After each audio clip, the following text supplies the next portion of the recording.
Welcome to another edition of Plugin Police. Today we're going to have a look at glue compression, what glue compression exactly is and how you can use it. A glue compression is when you use a compressor to glue audio together, so to blend them better together, to actually mix them better.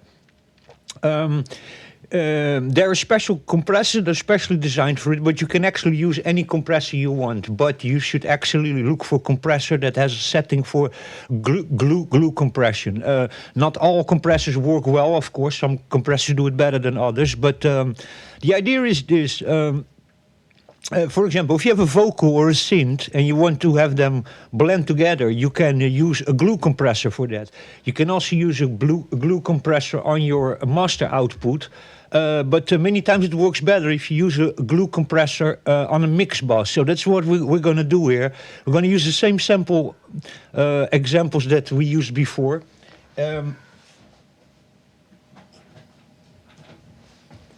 Let me see if, yeah, we can use the same samples actually. I was a little bit doubting that. What we're going to do is this. We're going to, all these tracks over here, we're going to convert these samples in mono. Okay? And then this one also.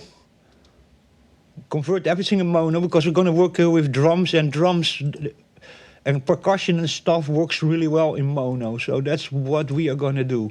We're going to put all of this in mono. Okay, so we have now all the tracks we have in mono. Then we're gonna duplicate the tracks. So always it takes a little bit, but there you go. So then we're gonna duplicate this track, duplicate track. So it's a little bit slow, that interaction. I have a lot of stuff running in this moment also, so we're still on the old PC.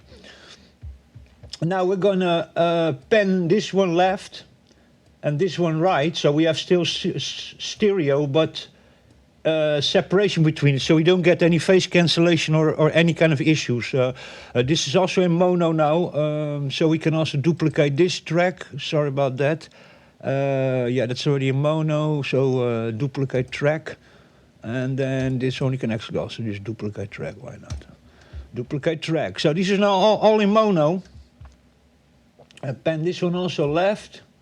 And this one right, left, right. So we have everything now penned left, right. So we don't have any kind of phase, how do you call that, phase cancellation or any issues like that. What we're going to do now is we have these tracks over here and we're going to throw them in a mix bus. So we're going to create over here a mix bus. Sorry, I'm doing that actually wrong. I just need to go under it over here. Give me another track. Okay, so here we're going to create a submix or a mix bus. Now what we're going to do is we're going to grab all these tracks over here and we're just going to throw them into the submix.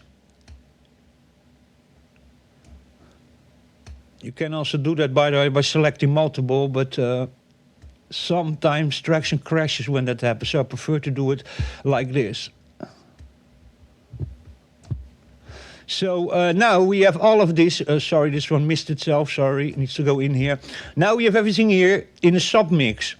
Now, because you are already throwing all your percussion and all your stuff in a submix, you can actually throw these ones still in here.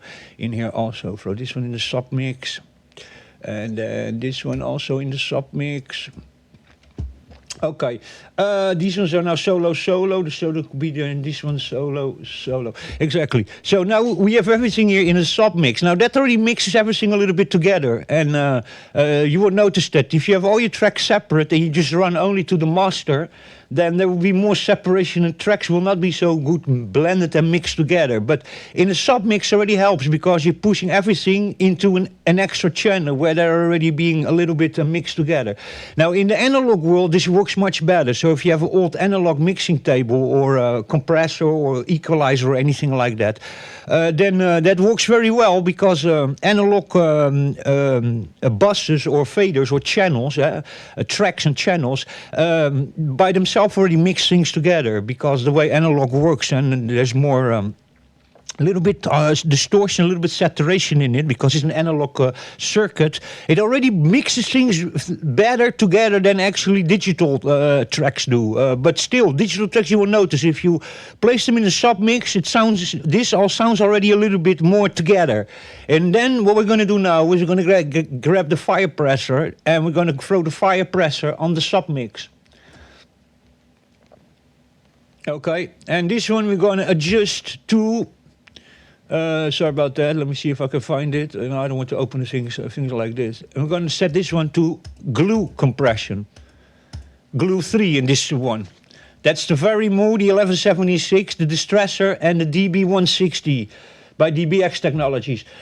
I'm going to first turn the compressor off, so bypass, and then we'll listen how it sounds when we turn the glue compressor on.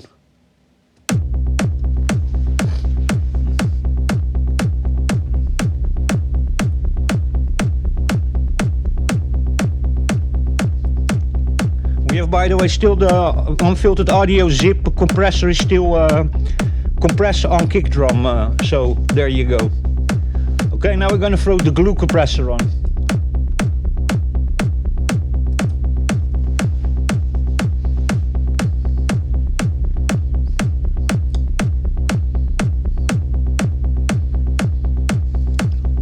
I'm going to change to a preset. Now, preset 2.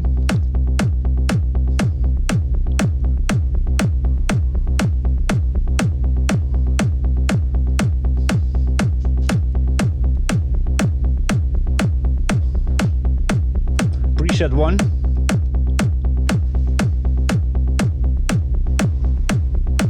Now I'm going to go to preset 4. Preset 4.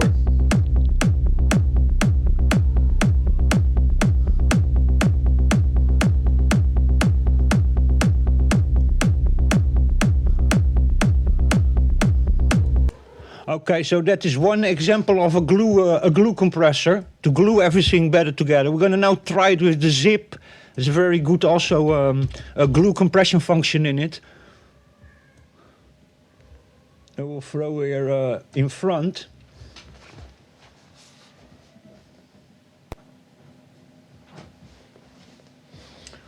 And now we'll disable fire pressor. Just turn it off. So it's now off, the fire pressor. Now we're going to use unfiltered audio's glue settings. Here it is, glue, and now we have goopy glue. We have 2 settings here for glue, okay? Now we're going to try that again without compressor. This doesn't need to be sidechained at all. This has no point in sidechaining this, because we are just gluing stuff together. This is without glue compression.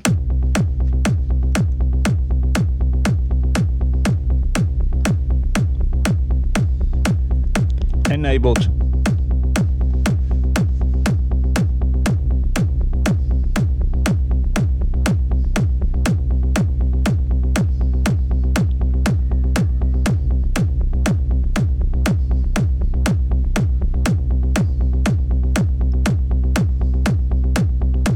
Now we're going to go to the second glue compressor.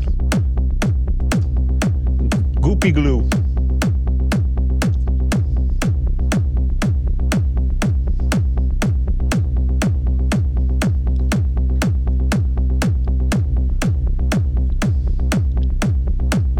Disabled.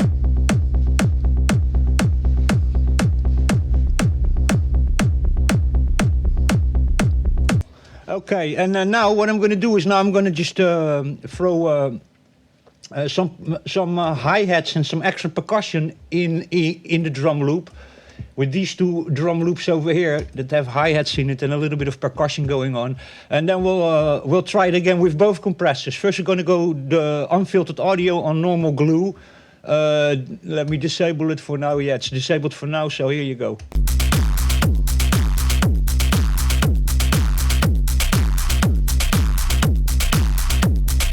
Enabled.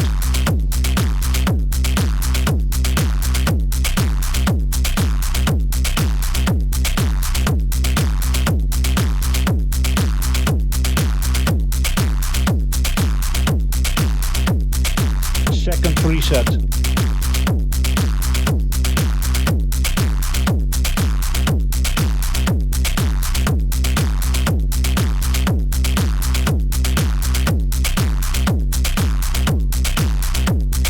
Disabled.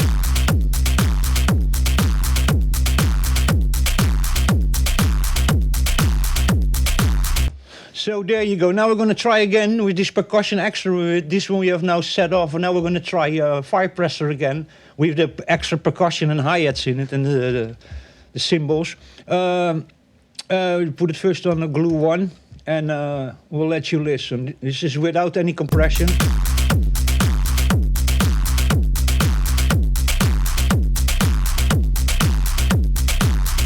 Enabled.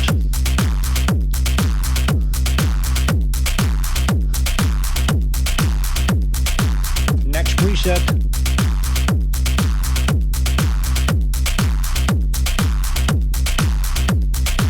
Next preset. Number 3 is always the one I like the most, this one. Next preset.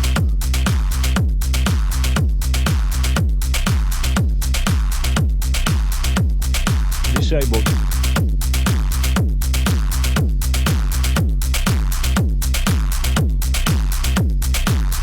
So these are examples here of glue compression that you can of course do also with a vocal and a synth, or a guitar and another instrument that you wanna blend together, or some textures that you have or something to fill up your track. You can use a glue compression. So and you will notice if you use a submix like this and you use glue compression over there, that has several advantages of that.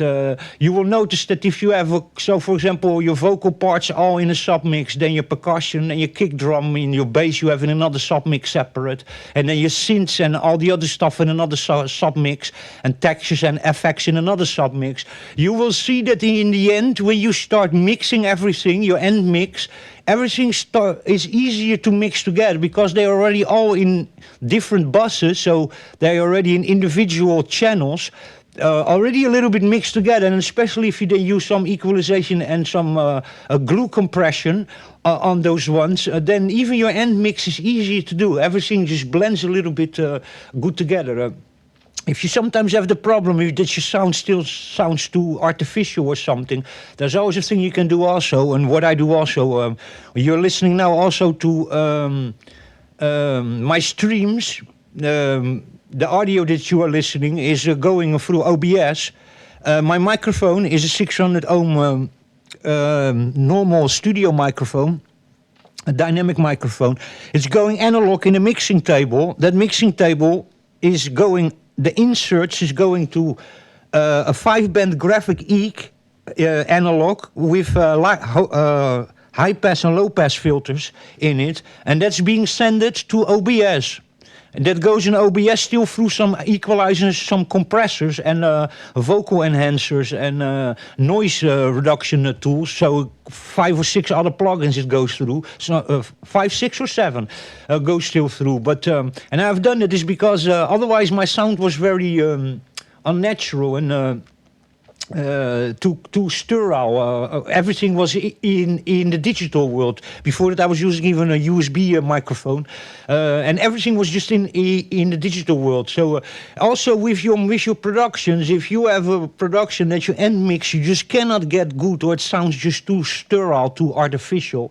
And sometimes it really works, believe it or not, is to do your mix as much as you can in your DAW, and using glue compressors and EEGs and compressors and how do you call that? Put a lot of stuff on your mastering to get everything good. But sometimes, because you made everything in the digital world, it keeps on sounding too sterile. So sometimes it really works if you just export all of that. And then literally, or you don't even need to export it, you can just send it, make a send out in your DAW, and send it through analog, and then record that again. So push it through your mixing table and through your EEG. If you have one, analog one, I have a mixing table and analog EEG with a high-pass, low-pass filter. push your mix through that and then go and master it again. You will many times listen that it all of a sudden all comes a little bit better together, and it's a little bit warmer and a little bit less artificial and sterile. Is because you went through an analog circuit, and analog circuits color the sound a little bit, create a little bit saturation, a little bit harmonic distortion because of the components and everything, and that just makes everything blend a little bit better together and makes everything a little bit warmer. So, but there you go. So that you can always do if your music sounds too sterile. Push it through some analog gear after you made it in your digital audio workstation. And you can, of course, use also analog emulating compressors or equalizers or tube compressors that emulate analog compressors and stuff. But there's something about real analog gear, and every channel on the mixing table even sounds a little bit different in the analog mixing deck, is because not all components are the same. All components have a little bit tolerance and a little bit differences in it. It means that not every capacitor, every resistor, every potentiometer or fader has the same kind of sound characteristic. They're all a little bit different, even between each channel on your mixing deck and in your equalizer. So in all those things, give a little bit of saturation and warmth to your sound. So that's just an advice if you want to kill sterile. How do you call it? Artificial sounds, two digital end mixes. So, but there you go. Until the next time, stay safe, take care. I'll catch you in the next one.